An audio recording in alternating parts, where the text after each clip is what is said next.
Namaskar. Thank you for joining us today. This is Ashok Bakshi from XENA Family Delhi Chapter. And I thank each and every one of you for being here with us today.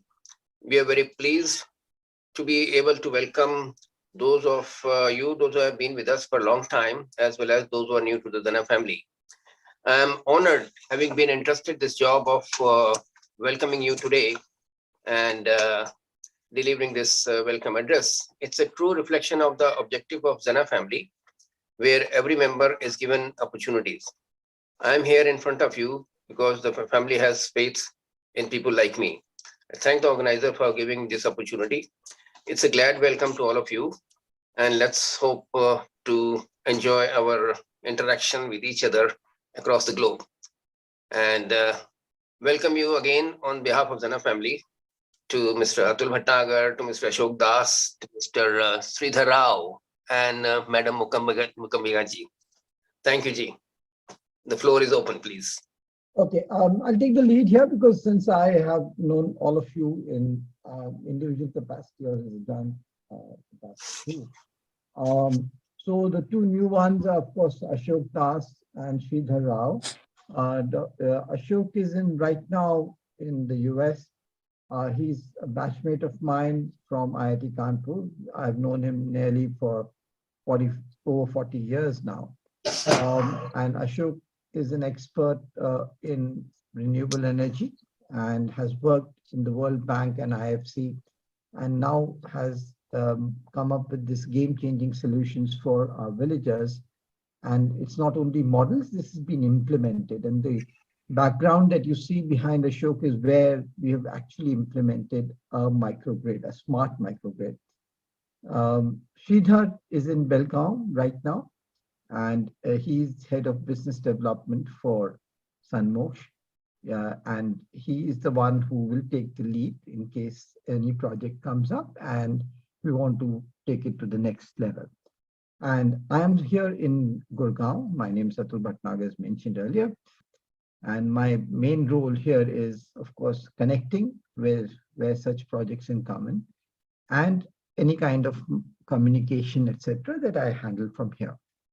The whole idea here is how do we take and how do we hone into some project where an impact can be shown, and an impact in the villages itself, and a sustainable impact. It's not about giving out doles, and it's not about giving out some gadgets to the villagers.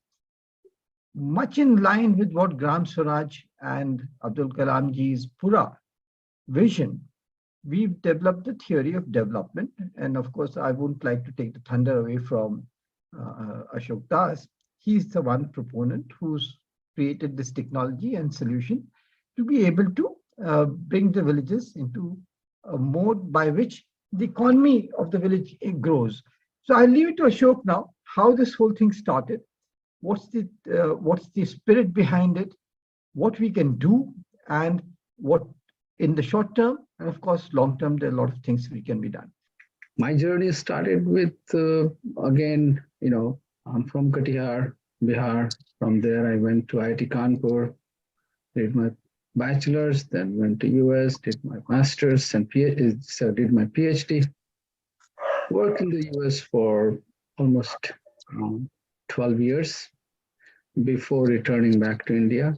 And I went back to Bangalore, and that is where, I moved from semiconductor industry to energy completely. So since then, I have been working, since 2008-9, I have been working in climate technologies, clean technologies, climate change. I have been a World Bank consultant. I have been consultant to ADB, various development organizations. And in 2011-12 is when my life changed into going completely rural. So anyway, the reason to go back was also what we have done for the villages that we come from. So I come from a very small town, small village in Bihar. So that is where, I was visiting my niece who lives in the village, even though we are in the town of Katihar. And when I asked her that what shall I bring for her, and her answer was, Mama ji, har cheez hai mere paas, sirf bijli de do. Araria is where I started my rural electrification journey. And it was what had stuck with me, and what the chairman had told me for the of Desi Power is that power is for empowerment. So power means electricity is not just for light, it should be used for life, right? So we can always go and light up our homes with kerosene, mombatti, candles, and all that. But we cannot generate livelihood if we don't have proper electricity. And that is what I have been doing. We have been working on productive use of energy. And since my whole life started in climate change and clean technologies, we have always focused on renewable energies and sustainable sources of power for all these development. It started with biomass gasification, and that is what Araria we did a lot. And then we switched to solar because the customer wanted solar. But we are the one who can integrate any source of energy, whether it is solar, biomass, wind, and produce electricity to serve the community to improve their livelihood. That is the mission that we have. So in fact, in one of the farmers gave me the key to that Ashok ji, पानी है तो किसान है, बिजली है तो रोटी है, ठीक है? So water is farmer's life and electricity is livelihood. So unless you have these two, we cannot do much. So water and power, food, water, energy nexus is what we are all about. We are solving that problem. And, sooner or later you will realize the water and power is associated not only with food, because we still need food security. It's not there all over. So food security is required. But that also leads to power and water also leads to increase in the livelihood, improve in the quality of life of the people, and moving them up the value chain. We have primarily been working mostly in the disadvantaged area, backward area, remote areas where the government infrastructures just can't reach. But then we have also been able to serve some of the urban customers because the technology we developed, when I started working on this in 2012, at that time there was no concept of Internet of Things, no concept of cloud computing, no concept of these, and we developed that. We had something which is now called smart grid. At that time, I wanted to run microgrids remotely. I said, wherever I am, I should know what is happening in my village. And that was the challenge I took. And that was for a couple of things, not only for operational efficiency, but also for transparency. I should know everybody investing in my microgrid or in the project should know what is happening if the project is delivering what it said it will deliver. So bringing that transparency, bringing the accountability has been one of the key deliverables and key goals of whatever we do. In that process, we first started with this is the village, with the new technology. The village you see in the background is what we started with. And it made a lot of headlines, a lot of press coverage, because we were disrupting this whole sector of how do we do village development, how do we do electrification in a modern, sustainable way. Okay. Obviously, it has challenges because funding such project is an issue. How do we fund these projects? Because the beneficiaries don't have enough money to pay for all of this, period. And because if the beneficiary had it, then government would have gone and set it up. Okay. So the financial and the economic sense has to be brought in, and that is where we have to subsidize such development.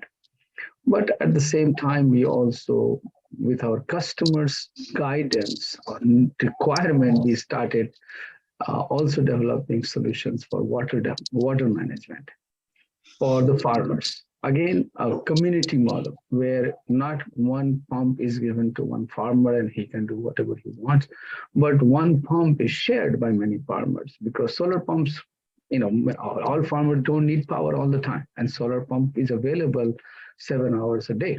So how do we maximize the utilization of the solar pumps? And how do we charge how do we make it financially sustainable? So even though we may have to fund the initial component, but after that, these operations run on its own. It makes it, they charge for the electricity or the water to maintain and upgrade the systems as it goes. So that is the operational model we have. And of course, we are there all the time because we monitor it, we analyze it, we see who is doing how much, what is the challenges, and the key is to for success of such projects, the local community, the local youth has to be empowered. Otherwise, you look at which engineer would want to go and live in this village? Nobody wants to go back. I mean, that was a challenge that I faced in Araria, right? And we learned that I'm not able to get my engineers into the Araria and Purnia and Katihar. So how do we go and make the local guys move up the chain? So train the locals. And so there was a two-pronged approach. One is you train the local youth, local talent to a certain level, but they also cannot go all the way to the high level, right? So on the second side, you go and make your system so smart, make your system so simple that they can operate and they can do it. So we worked on both sides, and that is what we have achieved. So wherever we are, it's all the locals who are running it, the local youth who is not even high school, middle school pass, they are able to run these systems. Wow. And operate it, collect money, and go and do. And they call us if they get stuck, or we sometimes tell them, hey, your system is not working, go check, why is it not working? Right? That is our model, and that is our goal, to make things happen. And then we are now looking at multiple ways to address the same issue that you have raised. How do we fund these villages? Okay. How do we make it more commercial? How do we make it more self-sustaining? Right? So those are our first goal was to showcase, yes, this can work. And we have done it. It took us time, but we have done it, that yes, these are the solutions that we have and it works. And this is what is the need of the hours. In fact, we started in Jharkhand, Odisha. No, actually, I started in Odisha, Bihar. Went to Odisha, developed my solution with another classmate of mine. And then that's why it ended up in that we are doing a lot of projects in Odisha. But now these projects are going all over. We are going to Kanpur, we are going to Belgaum, we have projects in Belgaum, Karnataka, Andhra. So various states, we have certain access, reach, and this is going to go, it's not restricted to one area or the other. Mookambika Ma'am, I think we can have a very structured way of developing the village, either her village or any village which you would be interested in. So our primary focus is on 2-3 things. One is we have Smart Aquanet, which is our agriculture solution, which optimizes water for irrigation. The entire system decides on the type of crop, the type of soil, based on the ambient conditions. It goes and tells to the farmer the amount of water needed for irrigation, and basis that it will deliver that much quantity of water. So this way you optimize the water for irrigation, So it saves your water, it saves your soil quality, and in the long run, it is all about sustainability, right? So we can start with a small project on irrigation and then start scaling it up and take it to a microeconomic zone model, which is heavily focused on livelihood, right? Energy enabled livelihood services, right? So it focuses on the kind of produce which is happening in the village or at the panchayat level, a cluster of villages, we can look at it and look at those whatever agriculture produce comes out, agriculture, non-agriculture, forest produce, depending upon the place, and then what value addition can be done and how do we create market linkage. So all of it. So we have the entire gamut of products and services which can really propel and village economy and ensure growth and socio-economic upliftment of the community. So it is all about where do we want to start, right? And I think somewhere it was mentioned that who is going to fund it. So that is a very, very important question. Where do we get the funds for it? Because at least the capex has to come in. We can ensure that the operational costs are met, or we can generate sufficient revenue so that the operational costs are met through the project. But definitely there has to be a capex support. And capex, there are multiple ways in which you can support. There are a lot of CSR funds, there are a lot of government projects. There are a lot of donors, a lot of donor agencies. So all of these people can give us lots of funds. But yes, the approach would be that we don't have a solution which can be just fit into the village, but we work with the community, we work along with people, like-minded people, and ensure that there is a structured development happening in the village. There are two approaches, right? One is the technology solutions. What are the various interventions at different stages of a growth of the farmers, right? This is primarily designed around farmers, but I'll tell you the overall village as well. So for farmers, we have the water solutions, shared irrigation solution. Then we have the whole village electrification or microgrids that can power the entire village, or the last solution, which Sreedhar mentioned, the microeconomic zones, that is primarily, you can say, the village mall, right? Where most of the economic activity will be done, and it will be powered by renewable sources, power microgrid. It may be supported by some of these aquanets. And, and we have shown and we have proven all these models at different locations. I can show you that. But what we really need to understand that while we are doing this intervention, the goal really is not just do one thing and forget it, because the community may be at different levels wherever we go. Our goal is to eventually, how do we move the community to the sustainable communities level? And for that, you may require a series of intervention. You do one thing, then you go and do the next thing, then you go and do the next thing. Eventually, our ultimate goal is achieved. And what we are basing it all on, of course, people, planet, and progress is important. This is the climate. That is, everything you do is a balance between the three. And our interventions principles are entrepreneurship. So it has to be local entrepreneurship. They are the one who will run it, do it, and execute it. Of course, we are there to support, depending on what kind of interventions we want. Maybe we can put some people to do the operations and maintenance. We do the training, and we empower them through technology. So our technology is for empowerment, so that they can make their own decision. We are not the ones who are going to enforce that, hey, this is what you need to do. No, what you need, what you require, and you make the decision. Right. The intervention can be different at different stages of life, villages. Like, for example, the very first village we did, which you see in my background, is where we went and set up the entire microgrid first, because the power requirement was important, and domestic uses was first. Then they moved into micro enterprises. They started using it for productive uses. Then we were going to go and do some agriculture. Same thing happened in Kudgaon Island, right? We have first finished microgrid, and now we are working on doing irrigation for the same community so that they can move into the next step of microeconomic zone and more livelihood activities. Whereas in Katashol, which is Jharkhand, we straight away went to MEZ first because they had power, they had everything.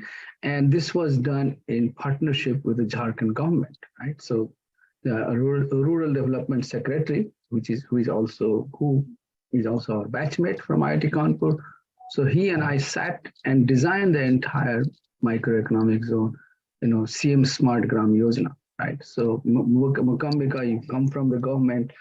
So what we did, we created a special scheme under which smart village development will happen. And I can share you the entire document of what are the schemes are, how we planned to be a holistic socialist socioeconomic development of the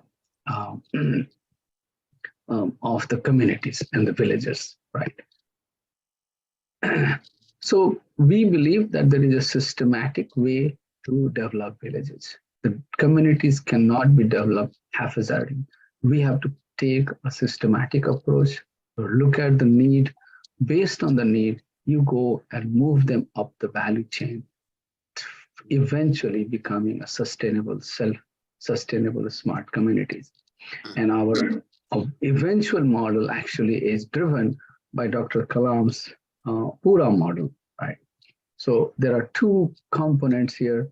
We do believe that we need to focus on the Pura. Pura is a very good concept, which has not taken off in India well. So that is, and I actually, one of the ways that I got into it after reading his Target 3 billion, right? So I liked the whole concept of his Pura village, and that has become our ultimate vision, that we need to create such a Pura village where there is a complete self-sustainability. Okay, so that is where our goal is, and that is where our people say progress, fast results. These results cannot be immediate. It's a long term, and the way I showed you here is that this sustainable community may not be just one generation, it could be generational, right? And in fact, we have seen that wherever we have gone to the villages, what they are saying, they're all worried about next generation. They would say that I want my grandchildren to become like you. Now we have hope that our families will be something, our children will do something, right? So it is all about creating hope in the villages, creating ways that they see once they get energized that yes, we have hope, a lot of changes come. It's a mindset first, and our idea is to change that mindset, change the people, catalyze them. So that's why our tagline is not that we are not going to do the whole development. Our goal is to empower the lives, empower the villagers, and catalyze the development. Once they get into this method, you talked about the Odanturai village. That was the key there as well, right? So once they got into one catalyst, then the villagers start to take care. They will start to take charge. And we need leadership to just show them the way, where it is going to go. So this is the ultimate smart village where we are impacting many, many villages at the same time. So there are about, in this Katashola one, we have 14 such villages on the hub, on the spoke, and a microeconomic zone as the hub, where most, for example, this village collects a lot of seed and leaf, right? Sal leaves, but they cannot process them individually. So the processing of these leaves will be done at the center. And like we can make plates, we are making plates, we are making bowls. And then from there, there is a market linkage, which will help it to go and fetch revenue. So the money flow is just the reverse of the arrow that you're saying. And the resource flow is this way. So from villages to the center, to the market. And in this process, everybody benefits. Okay. So I'll, because I have given you the entire, entire landscape, what all we can do. And so don't get overwhelmed, because we have also figured out how to get it done systematically. It all depends on the community. It all depends on the village. That is really an awesome work, what you've done. Really appreciative. I mean, we should, needs recognition as well, not only appreciation. At least, I mean, I somehow feel very thankful for this meeting, because this is what I've been thinking and in my mind for quite a long time, like since a decade, I should say. So I will seriously think about it, and we'll have more meetings, and then we'll see what, because our village especially is not so backward, that I should say. We are closer to town, and Tamil Nadu, I don't think, even maybe in the hill stations, maybe somewhere where the tribals are living, we can find such places where there is no electricity and other problems. But here we should probably, when you said the last village as an example, something like that would be more appropriate, like start from this economic zone, and then when they taste the financial success, and that is where we can expect the villagers participation as well for the for this kind of. And there will be lot of opposition from the ruling the panchayat president and the panchayat councillor and all that. So beyond all that, without any disturbance, and satisfying all their uh, will, we should take it forward. And if not mine, as I said, we'll find some other villages. But I'm certainly interested in doing this as a model village. That I will promise. Funding also, I think once I start doing, there shouldn't be an issue. We can, I'm sure we can get into the track. And but for the field study, or to come and have a look over it, probably we were talking the earlier meeting when we had in the evening, that also, like I don't know his name, Sridhar, like Sridhar Vembu of Zoho. He's from Tamil Nadu, and he's brought migrating back to the villages, software guy. You must have heard of him. So like that, we will sincerely try this in Tamil Nadu. I have one land where I had been keeping it aside for it's a 10-acre plot for the solar power plant, which is also there. So from that is closer to a what do you call, a substation, a EB substation. So and also which has a HT line. I was thinking of a smaller solar power plant and transmit, the power from there. But after hearing this thing, that plant can be individually developed into a sustainable farm, because it is like unused. I mean, only during the rain we sow some crop, right? That kind of a land, like dry agri zone, to be very precise. So you can think of something that is again like 50 kilometers from Pollachi. If you have heard of Palani hill station, Lord Muruga, Yeah. Tirupati and Palani, it is near to that. So you can think of some project for that land as well. That is also in my open to you. You've taken the first step, and that's the right step, to offer something which can, from which we can develop further. So if it's your own land, it's under your control, you are the decision maker. It's a matter of, it's a great comfort. Otherwise, the more people you involve, the more decisions and the more the amount of discussion can happen. So, you mentioned about the village, and you mentioned about your own land. On your land, what we can do, we can have a talk on that. Maybe Sridhar will send you some stuff by which just to scope out what a good project might look like, what will meet your expectations, how we can fulfill those expectations, and what the costing is going to be, and what kind of timelines you can look at. That's one part. And the village part is, of course, we need to talk to the village headmen, because finally, it is the people who are going to accept this project. It's not about Here, there's one person that you are in complete control.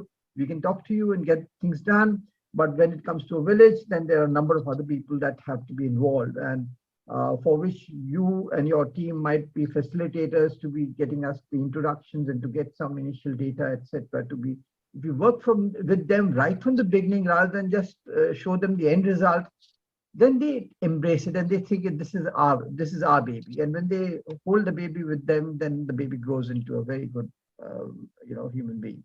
And we need to kind of empower them through that means.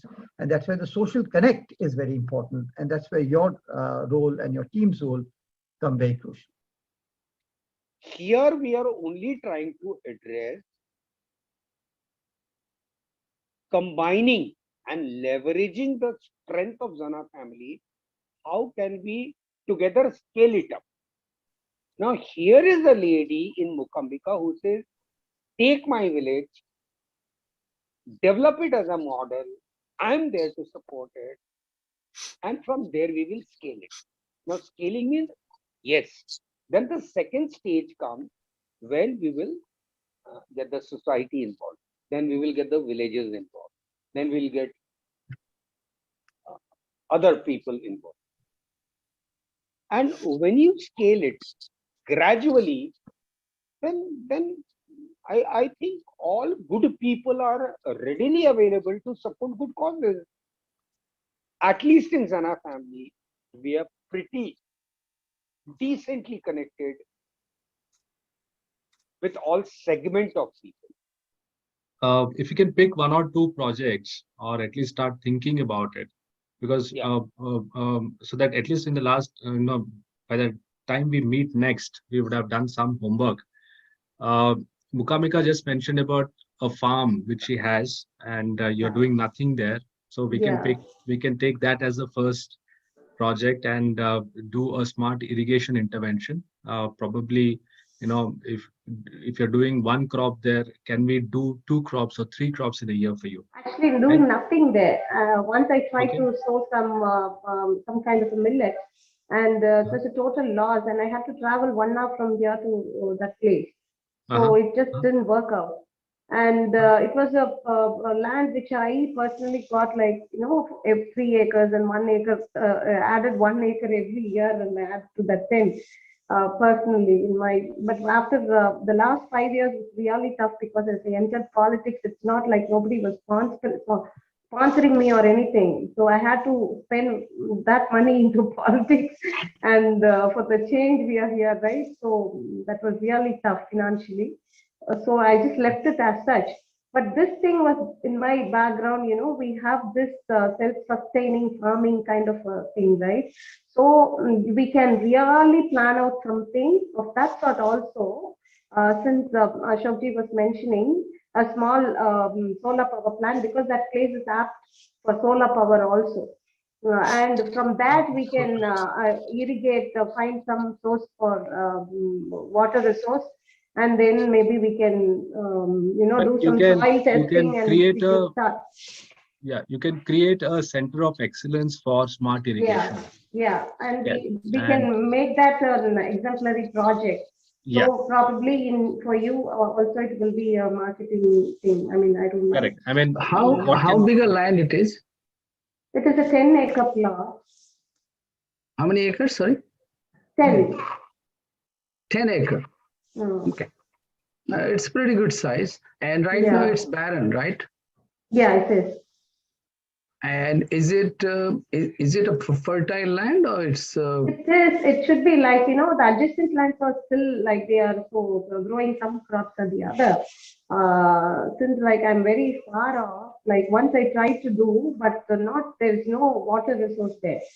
So, I had this double mind whether to just leave it and, convert into plots and sell, or I personally, I'm against it, converting agri lands into, so I was just keeping it as such.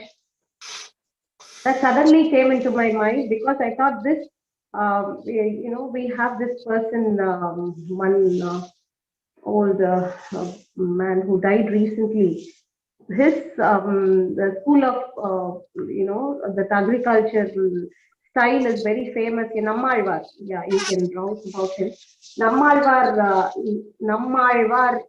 kind of farming, organic farming is very famous here. Even to do that, I wanted some water resource. So I was thinking about it. Maybe that land will be apt for what you have in mind and also what I have in mind.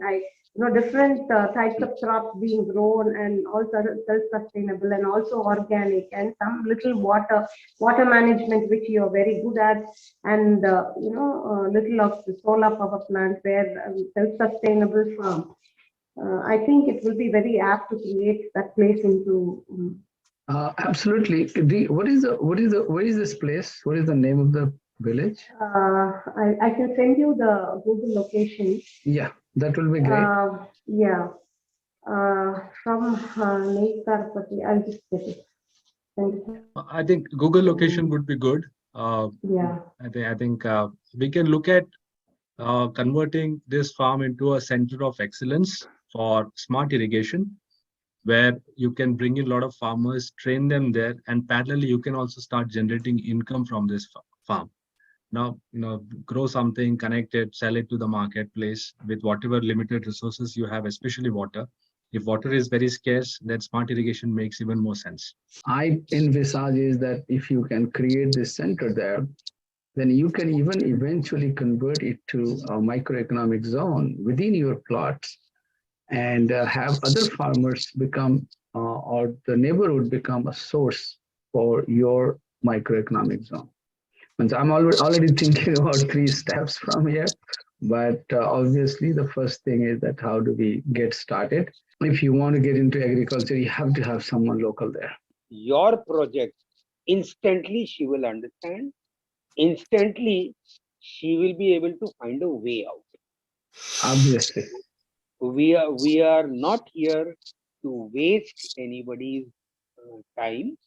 We are all of us here focused to invest our time to do something good.